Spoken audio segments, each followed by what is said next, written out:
नमस्कार, बहुत स्वागत आपका अनादि टीवी पर। मैं हूं आपके साथ पारुल। स्पॉटलाइट देख रहे हैं आप और आज चर्चा करेंगे ट्रिपल एस मॉडल कितना सफल। उत्तर प्रदेश में चुनाव निकट है, लेकिन भाजपा के हालात विकट है। एक तरफ जातिवादी टकराव बढ़ रहा है तो दूसरी तरफ भाजपा के भीतर भी नेताओं के बयानों के कारण तनाव बढ़ रहा है। उधर अखिलेश यादव का पीडीए मोर्चा भी सक्रिय है। ऐसी स्थिति में योगी सरकार, आरएसएस और भाजपा संगठन सक्रिय हो गए हैं। Active mode on. प्रदेश अध्यक्ष के अलावा मुख्यमंत्री योगी आदित्यनाथ सभी समन्वय बैठकों में भाग ले रहे हैं। लखनऊ, वाराणसी, गोरखपुर, गाजियाबाद, कानपुर, तमाम जगहों पर समन्वय बैठकें हुई और उनमें शामिल हुए। आगरा में समन्वय बैठक होने वाली है। समन्वय बैठक की टाइमिंग विशेष रूप से बड़े राजनीतिक संकेत दे रही है। इन बैठकों के बाद सत्ता से लेकर संगठन तक कई बड़े बदलाव भी देखने को मिल सकते हैं।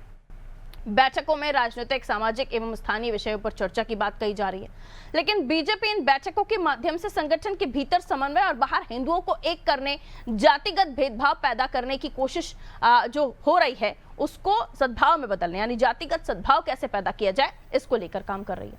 क्या भाजपा अपनी इस रणनीति में कामयाब हो पाएगी और चुनाव पर मौजूदा राजनीतिक हालात का क्या प्रभाव पड़ेगा, इस पर आज हम बातचीत करने वाले हैं। इससे पहले इससे जुड़ी कुछ प्रतिक्रियाएं हैं, वो आपको सुनवा देती हूँ। उत्तर प्रदेश में भारतीय जनता पार्टी का जो ये ट्रिपल एस सरकार, संगठन और संघ मॉडल है, ये उसकी घबराहट का सबसे बड़ा सबूत है।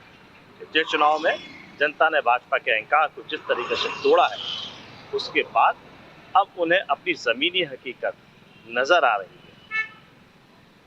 रही बात समन्वय बैठकों की, असल में ये समन्वय जनता के लिए नहीं बल्कि अपनी नाकामियों को छुपाने के लिए।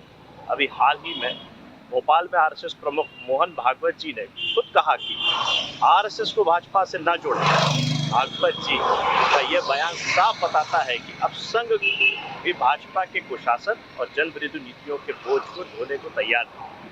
वो खुद भाजपा की डूबती नैया से किनारा कर रही है। 2027 में जनता भाजपा के इस ट्रिपल एस मॉडल को ध्वस्त कर समाजवादी विकास के मॉडल को चुनेगी। उत्तर प्रदेश के 75 जनपदों में जो अभूतपूर्व तरीके से विकास हुआ है वो स्पष्ट रूप से नजर आ रहा है। चाहे सड़क के क्षेत्र में हो, शिक्षा के क्षेत्र में हो, एक तरीके से स्वास्थ्य के क्षेत्र में हो, अन्य क्षेत्रों की अगर बात कर जाए, किसानों का विकास हो, और उसके साथ साथ जहां तक विषय एक तरीके से विपक्ष का, तो विपक्ष घबराया हुआ है, बौखलाया हुआ है और विपक्ष की बौखलाहट बिल्कुल स्पष्ट नजर आ रही है। और जहां तक अगर बात कर जाए उत्तर प्रदेश की और उत्तर प्रदेश भारतीय जनता पार्टी की, तो पंकज चौधरी जी की अध्यक्षता में निश्चित रूप से भारतीय जनता पार्टी पूर्ण रूप से उत्तर प्रदेश में जीतेगी, इसमें किसी रूप में कोई दो राय नहीं है। और जहां तक विषय है आरोप प्रत्यारोप के विपक्ष के, तो विपक्ष का अधिकार है सवाल उठाना, आरोप प्रत्यारोप करना, वो करते रहे, लेकिन जनता देख रही है और जनता बार बार हराने का काम विपक्ष कर रही है।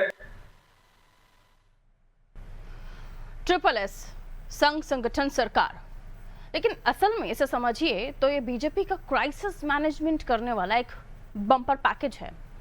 और क्या हालात हैं ऐसे कि समन्वय बैठकें करना जरूरी है, और जब डबल इंजन की सरकार में सब कुछ ठीक चल रहा हो तो इतनी ज्यादा समन्वय बैठकें क्यों करनी पड़ रही हैं? क्या नेताओं के जो बयान इन दिनों आ रहे हैं, केशव प्रसाद मौर्य से लेकर और भी कई नेताओं के बयान, क्या ये बता रहे हैं कि सब कुछ ठीक नहीं चल रहा? और यही वजह है जिसकी वजह से लोकसभा में बहुत अच्छा परफॉर्मेंस जो सोचा था वैसा कर नहीं पाए बीजेपी। आइए मिलियन मेहमानों से जो हमारे साथ चर्चा में जुड़ रहे हैं आगे समझने की हम उन्हीं से कोशिश करेंगे। आशीष तिवारी जी भारतीय जनता पार्टी से जुड़ रहे हैं। आशीष जी, बहुत बहुत स्वागत है आपका। राकेश अहिर जी समाजवादी पार्टी का पक्ष रखने के लिए हमारे साथ जुड़ रहे हैं, स्वागत सर।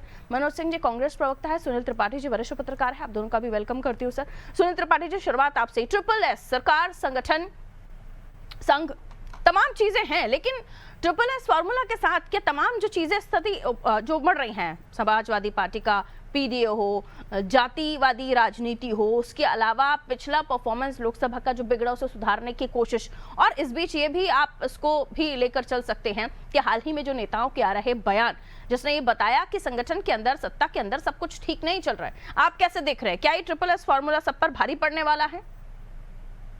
देखिए पारुल जी, जिस तरह से उत्तर प्रदेश का चुनाव 27 में बहुत नजदीक आ रहा, कितना समय बचा है, और भारतीय जनता पार्टी का कोर वोटर भी बिखरता नजर आ रहा है, इसको लेके संघ, संगठन और सरकार तीनों चिंता में है।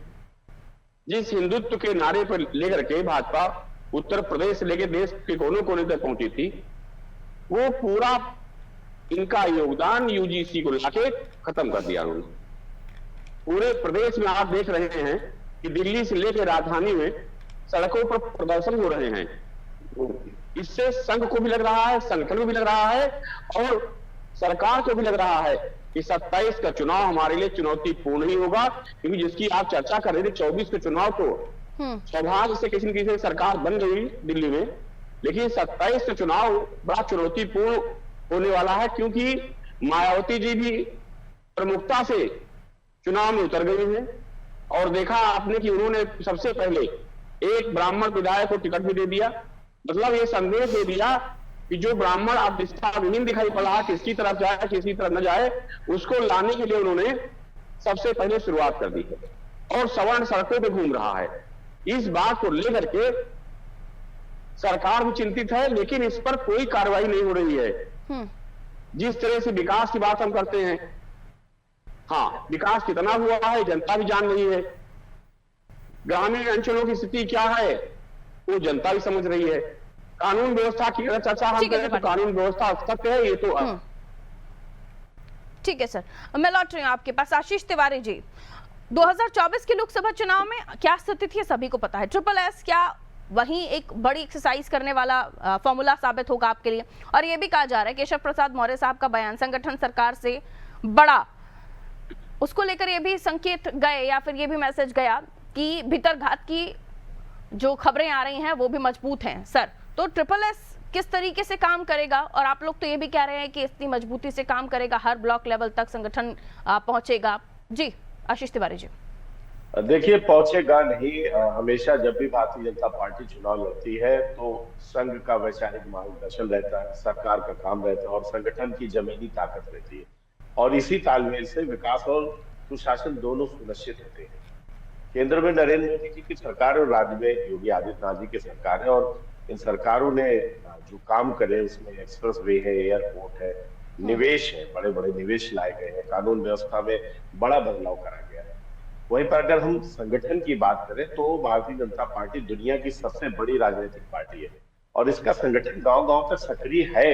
हमको सक्रिय करना नहीं है, ऑलरेडी है, और जनता से लगातार संवाद करता रहता है। उसी जगह पर संघ जो है, जिसको आरएसएस कहते हैं, वो समाज सेवा और राष्ट्र निर्माण के संस्कार देता है, और इसी विचार से प्रेरित होकर बीजेपी राष्ट्र प्रथम की नीति पर काम करती है। यूपी में पहले दंगे और अपराध के चर्चे रहते थे, किसी से छुपा हुआ नहीं है, लेकिन आज माफिया पर कार्रवाई होती है। माहौल सुरक्षित है, निवेश के लिए भी और विकास के लिए भी। सरकार ने गरीबों के लिए आवास दिया, मुफ्त राशन दिया, किसान सम्मान निधि दिया, उज्ज्वला योजना जैसी योजनाओं से समाज के हर वर्ग को लाभान्वित किया है।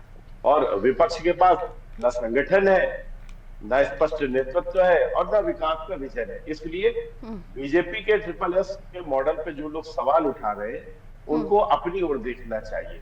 और ये हमारा तो जो ट्रिपल एस, यानी चुनावी तैयारियां शुरू हो गई। आपने कहा संगठन ग्राउंड पर पहुंच चुका है, ग्राउंड तक मौजूद है, ब्लॉक पर मौजूद है, ग्रामीण अंचलों पर मौजूद है, तो फिर ये माना जाए जो खबरें भीतरघात के जो फीडबैक्स मिल रहे थे उसको भी दुरुस्त करने के लिए समन्वय बैठक हो रही है, क्योंकि मुख्यमंत्री भी मौजूद है, पंकज जी भी मौजूद है तमाम बैठकों में। आगरा की टाइमिंग बहुत इंपॉर्टेंट बताई जा रही है। जी आशीष जी। भीतरघात की जानकारी भाई हम लोगों के पास तो नहीं है, मीडिया के पास हो सकती है, लेकिन हम लोगों के पास कोई भी ऐसा कोई एक आप नेता दिखा दो, कोई व्यक्ति दिखा दो जो भीतरघात की जो बात कर रहा हो।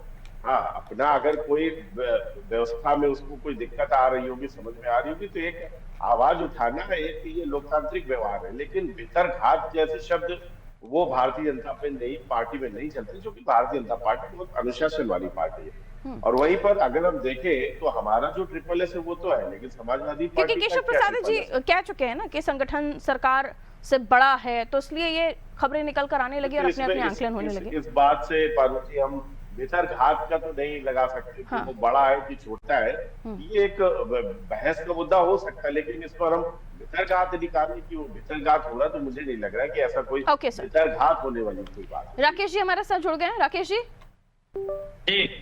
बहुत स्वागत सर।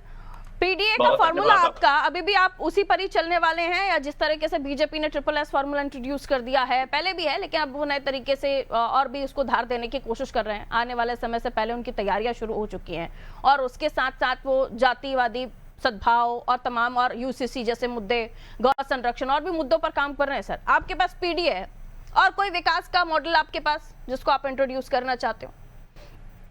देखिए, विकास का मॉडल तो सत्ता के पास होता है, हाँ विपक्ष के पास तो विकास का मॉडल है नहीं। और जितना हम लोग उत्तर प्रदेश में काम किए पर हाँ उससे 1/3 भी काम भारतीय जनता पार्टी 10 सालों में नहीं कर पाई। ये जनता भी आकलन करती है। और झूठ का उम्र जो है अब ज्यादा दिन नहीं रहता है, तो झूठ का जो उम्र होता है वो बहुत कम होता है। और उस पे पार्टी भारतीय जनता पार्टी ने जो काम किया है, देश की जनता को छलने का काम किया, देश की जनता के साथ झूठ बोलकर सत्ता काबिज किया, वो देश की जनता भी जानती है। अब लॉ एंड ऑर्डर पे भी 0 टॉलरेंस भी देखा जाए तो उत्तर प्रदेश में आए दिन हत्याएं हो रही, एक जिले में 4 हत्याएं हो रही, चंदौली जैसे जिलों में। तो उत्तर प्रदेश में न कोई कानून है न कोई कानून व्यवस्था, लॉ एंड ऑर्डर। बस इतना है कि भारतीय जनता पार्टी के लोग झूठ बोलने में चैंपियन है, आगे हैं। बाकी उनके पास ऐसा कोई विजनरी सोच के वो नहीं है, प्लान नहीं है कि जो वो लोगों को बता सके, लोगों को फेस कर सके। इतनी भी झूठ की एक मर्यादा और सीमाएं होती है, उससे कहीं ज्यादा इन्होंने झूठ बोला जनता के साथ, और जनता उस झूठ को जान गई। 27 महीने सत्ता से बेदखल कर रही है। ये चाहे संगठन और सरकार और आरएसएस की कितनी बैठक करें, उत्तर प्रदेश में विकास जाना सुनिश्चित होता है, तो बताइए।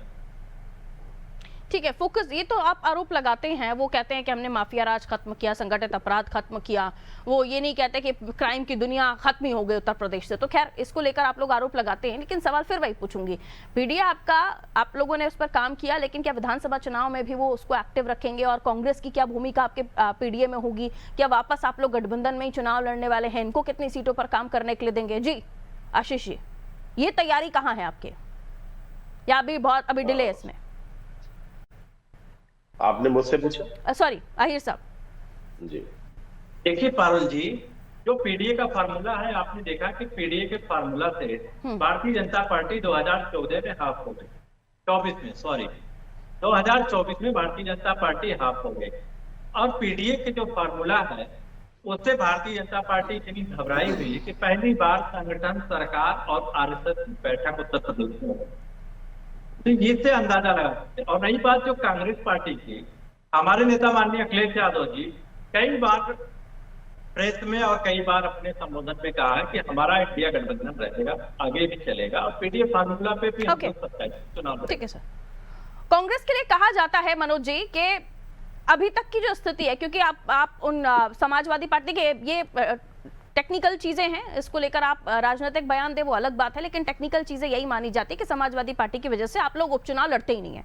और दूसरा, जब आप मेन चुनाव में आते हैं तो उनके नंबर्स के हिसाब से आप अपने जो टिकट हैं वो बांटते हैं, यानी जितना वो नंबर दे रहे हैं उसी हिसाब से आपको टिकट बांटते हैं। कुल मिलाकर इसको एक इस तरीके से जोड़कर देखा जाता है कि क्या समाजवादी पार्टी की बैसाखी पर कांग्रेस चलने वाली है और उसी तरीके से उन्हें आप उनकी बैसाखी बन गए हैं। क्या आप सोचते हैं आने वाले समय में जिस तरह की सीटें आपको हर बार दे दी जाती हैं, इस बार भी आपकी तैयारी वैसी है? क्योंकि अगर संगठन की बात करें तो उतना कोर संगठन है नहीं आपका उत्तर प्रदेश में, आप दिल्ली से आते हैं या फिर सोशल मीडिया पर दिखाते हैं, उससे ज्यादा और क्या है?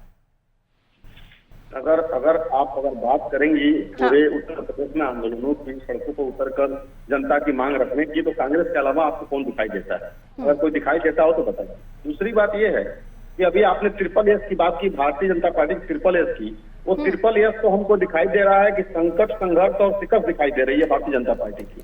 क्योंकि इंडिया गठबंधन ने 2024 में आपने देखा कि भारतीय जनता पार्टी को हाफ पर सिमटा दिया, और 2027 का जो चुनाव होने जा रहा है उसमें हो सकता है जनता इनको साफ भी कर दे। तो आप जो बात अभी कह रही हैं ये आपकी अपनी बात हो सकती है, लेकिन अगर जनता की आवाज उठाने की बात हो, आंदोलन की बात हो और युवाओं की रोजगार की बात हो, तो अगर सड़क पर किसी ने आंदोलन किया, जनता की आवाज को मुखर किया, चाहे सदन में आवाज को मुखर किया, तो कांग्रेस ने किया है। तो आप ये जो बात कर रही हैं, भले हम वोट के रूप में हम उस चीज को संग्रह न कर पाए हों, उसकी हमारी अपनी कमी ये है कि हम जातिगत राजनीति नहीं कर पाते, धार्मिक राजनीति नहीं कर पाते। और जातिगत राजनीति, धार्मिक राजनीति तत्कालिक लोगों के लिए लोक लुभावन हो सकती है, लेकिन जनता के हितकर नहीं हो सकती है। अभी आपने देखा कि भारतीय जनता पार्टी ने धर्म की राजनीति की, लेकिन अभी धर्म की राजनीति करते करते अभी जात की राजनीति उतर आई, और जितने भी हिंदू धर्म में ब्राह्मण से लेकर और SC ST OBC जितने हैं, उन लोगों ने UGC लाकर सबको आपस में लड़ा दिया। तो निश्चित तौर से भारतीय जनता पार्टी धर्म की राजनीति करके आम जनता का समय बर्बाद कर रही है। उसका जवाब आपको 2027 में देखने को मिलेगा। बिल्कुल, लेकिन मेरा सवाल वही है कि इतने बड़े बड़े नेता आपकी पार्टी छोड़कर जा चुके हैं उत्तर प्रदेश में। अब आपकी कंडीशन वैसी नहीं है जैसे पहले हुआ करती थी, सबसे बड़ी पार्टी, सबसे ज्यादा सीटें वाली पार्टी, और अभी भी आप ये दावा कर रहे हैं कि सब कुछ ठीक है। मैं उत्तर प्रदेश की बात कर रही हूँ, यहाँ की जमीन के में आपके पास क्या है? अभी मैंने आपसे कहा, आपने शायद मेरी सपा बात के पर ध्यान साथ थे, नहीं आपका दिया। वोट परसेंट अच्छा था, आप अकेले लड़े, वही आपको तो- डाउनफॉल वही देखना तो- पड़ा। ना, सपा के साथ हमारा गठबंधन रहा और हमने डाउनफॉल कहाँ रहे। हम तो उसमें भारतीय जनता पार्टी को शिकस्त दिया और भारतीय जनता पार्टी को बैसाखी पे लगा खड़ा कर दिया। तो अभी आप ये कैसे कर सकती हैं कि हम उनसे आपने डाउनफॉल अकेले में नहीं किया ना मनोज जी? ना अकेले। अच्छा, भारतीय जनता पार्टी कौन सा अकेले है? वो तो निषाद पार्टी के साथ है, राजभर पार्टी के साथ है और अनुप्रिया जी की पार्टी के साथ है, तमाम पार्टियों के साथ गठबंधन कर रखा है। वो कौन सा उनके सीट नंबर्स और आपके सीट नंबर्स कितने थे लड़ाई में? भारतीय जनता पार्टी ना, आपने भारतीय जनता पार्टी को अकेले कैसे कर दिया? उनकी जातिगत बीजेपी की कंडीशन उत्तर प्रदेश में और कांग्रेस की कंडीशन को समकक्ष मांग रहे हैं, तो मुझे नहीं पता फिर इसके आपको कैसे पढ़ना चाहिए। सुन लीजिए ना, आपने हमसे प्रश्न किया तो सुन लीजिए। निषाद पार्टी एक जातिगत पार्टी है, उसके साथ भारतीय जनता पार्टी ने गठबंधन कर रखा है। अनुप्रिया पटेल जी की पार्टी एक जातिगत पार्टी है, उससे उन्होंने तो गठबंधन कर रखा है। समाजवादी पार्टी बीजेपी का कंपैरिजन हो सकता है सर, कांग्रेस और बीजेपी का कंपैरिजन उत्तर प्रदेश में नहीं हो सकता। स्थिति की बात कर रहे हैं। 9.46% आपका 2024 का वोट परसेंट है, 2022 में 2.33% है, 2017 में 6.2% है। यहाँ आप स्थिति कंपेयर कर रहे हैं। मैंने अपने पहले ही कहा कि हम जातिगत और धार्मिक राजनीति नहीं करते हैं और अच्छा, इसलिए वोट बैंक कम हो गया। उन लोगों ने वोट परसेंटेज भले बढ़ा दिए हो, लेकिन सच्चाई ये है कि आज बेरोजगारी, महंगाई से आम जनता त्रस्त है। ठीक है। अभी बताइए कि भारतीय जनता पार्टी विगत 10 सालों में कोई एक पारदर्शी परीक्षा कराई हो तो हमको बता दीजिए, चाहे वो आरओ का हो या ये प्रैक्टिकल बात है त्रिपाठी जी। ओके सर, सब में पेपर लीक हुआ है। अगर आप प्रैक्टिकल बात है त्रिपाठी जी कि हम आप आरोपों की बात करें, आप सत्ता पक्ष को किस तरीके से घेरना है उसकी बात करें, लेकिन आफ्टर ऑल हम जब संगठन की बात करते हैं तो पार्टी कहाँ कितनी मजबूत है और कितनी मजबूती के साथ आप सत्ता पक्ष के सामने अपने कार्यकर्ताओं को खड़ा कर सकती है, उनके पास कितने फेसेस हैं। यहाँ जब राजनीतिक दलों में कंपैरिजन होता है तो कहाँ किस पार्टी का आंकलन आप कहाँ करते हैं? यहाँ SSS की बात हो रही है, पीडीए की बात हो रही है, वो जातिगत जनगणना की बात कहते हैं, लेकिन कहते हैं हम जातिवादी राजनीति नहीं करते। त्रिपाठी जी। पारुल जी हमसे बोल कर रहे हैं? हाँ जी त्रिपाठी जी, आपसे बात करें। देखिए पारुल जी, ये सत्य है, मैं तो बार बार कहता हूँ, आरएसएस का कार्यकर्ता चाहे जाड़ा हो, चाहे गर्मी हो, चाहे बरसात हो, सत्ता हो न हो, लेकिन वो पार्कों में अपने कार्यक्रमों में सदैव लगा रहता है। पिछले चुनाव में लोकसभा में जिस तरह से नड्डा जी ने कहा था कि भाजपा अब काफी आगे निकल चुकी है, आरएसएस की आवश्यकता नहीं है। मैं भी विद्यार्थी परिषद का सदस्य रहा हूं, एक कार्यकर्ता के रूप में मैंने विद्यार्थी परिषद में काम किया, मैं वो नजदीक से देखा हूं आरएसएस को। लेकिन उसी को परिणाम आरएसएस के कार्यकर्ताओं ने दिखा दिया पिछले 24 चुनाव में कि अगर हम आप साथ नहीं होंगे तो आपका उत्तर प्रदेश से लेकर दिल्ली तक क्या हाल होगा। और मुझे लग रहा है कि आदरणीय भागवत जी उन बातों को ध्यान रखते हुए प्रयासरत हैं कि जिस तरह से उत्तर प्रदेश में यूजीसी लाने के बाद से भाजपा का जनाधार खिसकता नजर आया है। मैं नहीं कह रहा हूं, जनता करे, और दिल्ली से लेकर राजधानी सड़कों तक लोग दिखाई पड़े जिनको अपने आवाज पे होना चाहिए था, वो आज सड़कों बैठे हैं। यूजीसी कानून भारतीय जनता पार्टी के लिए ताबूत में कील काम कर रहा है, कार्यकर्ता भी इनके बिखर रहे हैं, और जो संदेश एकता और राष्ट्रवाद देते थे, अखंड भारत देते थे, हिंदू राष्ट्र बनाने देते थे, वो हिंदू राष्ट्र इस देश की जनता ने बहुत नजदीक देख लिया है कि जो हिंदुओं को हिंदुओं से लड़ाने की बात कर रहा हो वो कैसे हिंदू राष्ट्र बना सकता है। रिस्पॉन्स आशीष जी। एक सेकंड पारू जी बोल दीजिए। देखिए बहुत कम शब्दों में कंप्लीट कीजिए त्रिपाठी जी। जी बस एक सेकंड। कांग्रेस का जनाधार वास्तव में उत्तर प्रदेश में नहीं था, लेकिन लोकसभा चुनाव के बाद मैं देख रहा हूं कि इस बार कांग्रेस का जनाधार बढ़ रहा है और 27 चुनाव में कहीं कहीं कांग्रेस भी अपनी मंजिल तक पहुंचेगी। Okay sir Ashish ji response this. हाँ देखिए, कांग्रेस के प्रवक्ता अभी कह रहे थे कि भारतीय जनता पार्टी जातिगत कारणों से जीतती है, तो जिन प्रदेशों में कांग्रेस पार्टी जीती है क्या वहां पर भी जातिगत है या वहां पर वो विकास की राजनीति से जीतते हैं? ये खुद ही कंफ्यूज है, ये अपनी बात का जवाब नहीं दे पाएंगे। कैसे पॉइंट तर्क नहीं अच्छे। इन्होंने कहा कि यहाँ पर तो भारतीय जनता पार्टी जो है वो जाति के कारण से जीत जाती। वो कांग्रेस जिन प्रदेशों में है जहां जीती है, तो क्या वहां पर विकास के नाम पर जीती है कि वो वहां पर जाति की राजनीति से जीती है? और उत्तर प्रदेश में जब जब ये जीती थी कांग्रेस, तो क्या ये जाति से ही जीतती थी? नहीं तो वो तो कहते हैं ना विकास की बात करते हैं, जहां जाते हैं विकास का झंडा बुलंद मैं वही तो कह रहा हूँ कि भारतीय जनता पार्टी जीतेगी तो जाति की बात पे जीतेगी और ये जीतेंगे तो विकास पे। ये जीतेंगे तो इनको जनता जिताती है, भारतीय जनता पार्टी जीतती तो उसको ईवीएम जिताती है। दूसरी बात, अभी हमारे वरिष्ठ पत्रकार महोदय ने भी बहुत अच्छी बात कही। अब इन्होंने कहा कि 2024 में जो भारतीय जनता पार्टी है वो आरएसएस की वजह से आ रही है। अब इनको यहाँ पर ये कंफर्म करना पड़ेगा कि आरएसएस की वजह से आ रही है या फिर जो समाजवादी पार्टी और अन्य पार्टियां कह रही कि उन्होंने अच्छा प्रदर्शन करा, उनको जनता ने सपोर्ट करा, उस वजह से हारी है, या आप मानते क्या है कि आपका वोट बैंक कम कैसे हुआ? आपका सीट कम कैसे हुआ? फिर क्या कारण मानते हैं?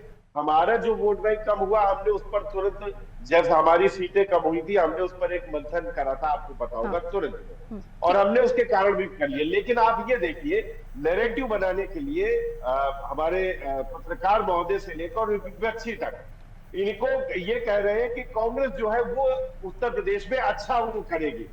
भाजपा के लिए इनको बिल्कुल नहीं लग रहा कि भाजपा अच्छा करेगी या भाजपा अच्छा कर सकती है, उसकी नीतियां अच्छी है। लेकिन कांग्रेस जो खाली 2 विधायक लेकर यहाँ पर उत्तर प्रदेश में बैठी, उनके लिए इन्होंने बता दिया कि नहीं, इस बार तो बहुत अच्छा करे। ठीक है, तो इस तरीके के जो नैरेटिव है ना, वो नैरेटिव काम नहीं करेंगे, और जो भारतीय जनता पार्टी है वो अपने किए गए काम, विकास की जो आहिर जी 30 सेकंड्स प्लीज, बहुत कम टाइम है अब। Okay Ahir ji 30 seconds please.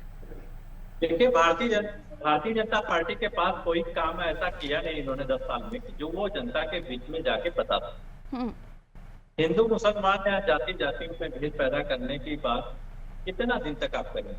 सबको पता है कि सरकार में रोजगार खत्म कर दिए गए, नौकरियां खत्म कर दिए गए, बच्चों पे किस तरीके से लखनऊ में लाठियां बरसाई गई नौकरी के नाम पे, आंगनबाड़ी और शिक्षा मित्र जैसे जितने भी लोग धरना प्रदर्शन कर रहे थे, जो समाजवादी तो फिर इन्हीं मुद्दों को उठाइए ना, क्यों पीडीए चिल्ला रहे हैं? अरे पीडीए हमारा फार्मूला है। हाँ, हम अपने फार्मूला तो महत्वपूर्ण क्या है, ये मुद्दे या पीडीए? प्रायोरिटी आपके लिए क्या है? देखिए, पीडीए हमारे जो है वो फार्मूला है, भारतीय जनता पार्टी को हराने का काम किया। चुनाव इनके लिए गणित का सवाल है। 24 में आप किए हैं, 27 में साफ करेंगे, इसी पीडीए फार्मूला पर साफ करेंगे। ओके, इंपॉर्टेंट पीडीए, इसलिए समय समय पर लेकर जाएंगे जनता के बीच में, मनोज जी नाकामियों को लेकर जाएंगे। ठीक है मनोज जी प्लीज 30 सेकंड्स, बहुत कम बोलिएगा सर। बिल्कुल बोलेंगे ही नहीं, अगर आपका आदेश है तो हम बोलेंगे। नहीं मैं टाइमिंग सर, मेरी मजबूरी है टाइमिंग, प्लीज बोलिए। ना आपकी मजबूरी है कि जब कांग्रेस के प्रवक्ता बोलेंगे तो जरूर बीच में बोलेंगी, आपकी मजबूरी है, मैं देख रहा हूँ। अरे दर्द दिल मत बताइए क्या कहना चाह रहे हैं? क्या बोलना चाहते हैं? बोलिए मनोज जी बोलिए, क्या बोलना है बताइए। सर आप सुन रहे थे चर्चा को, शायद नहीं सुन रहे थे। एनीवेज, अभी क्या स्टैंड है आपका? आने वाले समय में आप कैसे डिफेंड करने वाले अपनी पार्टी को? डिफेंड ये करने वाले हैं कि जो अभी भारतीय जनता पार्टी ने पूरे 10 सालों में एक भी भर्ती निष्पक्ष तरीके से नहीं करा पाई है, पारदर्शी तरीके से नहीं करा पाई है। मैं उम्मीद करता हूं कि आपके चैनल के माध्यम से, और मैं भी उम्मीद करती हूं कि आप जनता के मुद्दों को लेकर जाएंगे, जातियों की बात नहीं करेंगे। हाँ, क्योंकि आपकी बात आ गई सर। ना बोलने नहीं दे रही हमको, आप बोलने नहीं दे रही। कहिए सर, लास्ट 10 सेकंड्स में और दे देती हूँ। आप बोलने नहीं दे रही, अब बोलिए ना। मैं वही तो कह रहा हूँ कि मैं चाहता हूँ कि आपके चैनल के माध्यम से जनता को जानकारी हो कि आरओ सिपाही और टेट भर्ती की परीक्षा पारदर्शी भारतीय जनता पार्टी ने नहीं करा पाई, और पूरे 10 साल में एक भी परीक्षा उन लोगों ने पारदर्शी तरीके से करा के लोग काम नहीं किया है, जिससे ठीक है अभी गिनवाना शुरू करूंगी कि कहां इसको लेकर आंदोलन किया, तो आप यूपी की भी बात नहीं कर पाएंगे अच्छे से। एनीवेज, बहुत बहुत शुक्रिया आप सभी का हमारे साथ चर्चा में जुड़ने के लिए। तो मेहरबानी कीजिए कि चर्चाओं में जब आप चैनल्स पर होते हैं तो बहुत अच्छी बातें करते हैं, लेकिन इन मुद्दों को लेकर जमीन पर भी जाइए, जनता के लिए लड़िए, तो जनता भी आपके साथ जुड़े। नहीं, खैर, ट्रिपल एस की बात हो रही थी, सरकार संघ संगठन। अब आने वाले समय में यह फॉर्मूला बीजेपी के लिए कितना हिट साबित होने वाला है, कितना माइलेज लेकर आने वाला है, ये तो समय के साथ पता चलेगा। लेकिन फिलहाल जो खबरें निकलकर सामने आ रही हैं कि ये ट्रिपल एस फॉर्मूला इसलिए भी इंट्रोड्यूस हुआ है क्योंकि समन्वय बनाना संगठन सत्ता में जरूरी है, जो कहीं बीच में गैप दे रहा है। किशोर प्रसाद मौर्य जी का बयान तो आपके सामने ही है, लेकिन अब कैसे समन्वय बैठेगा? जो 2024 को लेकर जो अंदर खाने रिपोर्ट्स आई थी, फीडबैक आए थे कि कहीं कुछ गड़बड़ी थी, कहीं कुछ समन्वय नहीं बैठ पाया, कहीं कुछ कॉन्वर्सेशन में दिक्कत थी, शायद ये भी वजह हो। तो सब कुछ दुरुस्त करने के लिए अभी से बीजेपी ने तैयारियां शुरू कर दी हैं। इन तैयारियों के सामने विपक्ष के पास है पीडीए, जातिगत जनगणना का मुद्दा, क्या ये ठोस मुद्दे होंगे विधानसभा चुनाव में उत्तर प्रदेश के लिए, क्योंकि लोकसभा चुनाव में तो हिट हुए, उनकी सीटें बढ़ी, लेकिन बीजेपी की सीटें इतनी कम नहीं हुई कि वो सत्ता पे नहीं आ पाई, तो वो सत्ता में है। आगे देखते हैं क्या होता है। दीजिए इजाजत, नमस्ते।